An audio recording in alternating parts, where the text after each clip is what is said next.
Saudara Direktorat Reserse Kriminal Khusus Polda Metro Jaya menjadwalkan kembali pemeriksaan lanjutan terhadap Ketua KPK Firly Bahuri Selasa besok.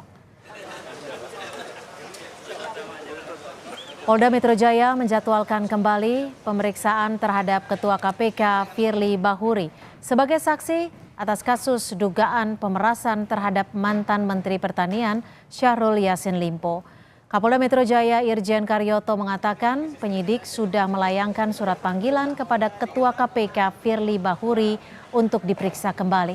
Selain memeriksa Firly besok, penyidik akan segera melakukan gelar perkara untuk menetapkan tersangka dalam kasus yang menyeret nama Ketua KPK Firly Bahuri.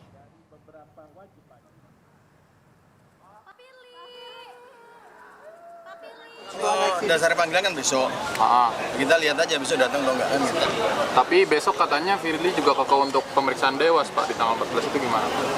Nanti saya tanya di Densus, sudah koordinasi belum dengan Dewas.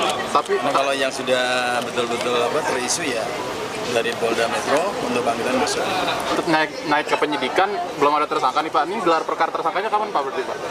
Ya nanti dari tim kami ya mungkin segera aja.